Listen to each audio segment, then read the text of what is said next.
ദൈവം സക്രിയോയോടും എലിസബത്തിനോടും കാണിച്ച വലിയ കാരുണ്യത്തിന്റെ അടയാളമായിരുന്നു സ്നാപക യോഹന്നാൻ. യോഹന്നാൻ എന്ന വാക്കിന്റെ അർത്ഥം തന്നെ ദൈവം കാരുണ്യവാൻ എന്നാണ്. കർത്താവ് അവളോട് വലിയ കാരുണ്യം കാണിച്ചിരിക്കുന്നു എന്ന് കേട്ട അയൽക്കാരും ബന്ധുക്കളും അവളോടൊത്ത് സന്തോഷിച്ചു എന്നാണ് വചനം പറയുക.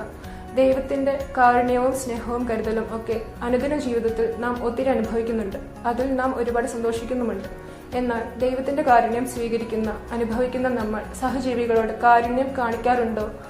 ദൈവത്തിന്റെ സ്നേഹവും കരുതലും അനുഭവിക്കുന്ന നമുക്ക് നമ്മുടെ കൂടെ ജീവിക്കുന്നവരോട് അതൊക്കെ പ്രകടിപ്പിക്കാൻ സാധിക്കുന്നുണ്ടോ? സഹജീവികളുടെ കുറവുകളും പോരായ്മകളും ക്ഷമിച്ച് അവരോട് കരുണയോടെ പെരുമാറാൻ സാധിക്കുമ്പോൾ നമ്മൾ ക്രിസ്തുവിന്റെ കാരുണ്യത്തിൽ പങ്കുകാരാകുന്നു.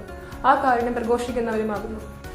നമുക്ക് പ്രാർത്ഥിക്കാം. ഉണ്ണീശോയെ, ഒരു ദിനം കൂടി നൽകി അനുഗ്രഹിച്ചതിന് നിനക്ക് 1000 നന്ദി. എൻ്റെ ജീവിതവും ഓരോ ദിനവും നിന്റെ അനന്തകാരുണ്യമാണല്ലോ. ഈശോയെ, അങ്ങ് നൽകുന്ന കാരുണ്യത്തിന്റെ മഹത്വം മനസ്സിലാക്കി സഹജീവികളോടും സഹോദരങ്ങളോടും കരുണയോടെ പെരുമാറുവാൻ എനിക്ക് കൃപ തരണമേ. ഇന്നത്തെ എൻ്റെ എല്ലാ നിയോഗങ്ങളെയും സഫലമാക്കണമേ. ഈശോ നിങ്ങളെല്ലാവരെയും സമൃദ്ധമായി അനുഗ്രഹിക്കട്ടെ. ആമേൻ.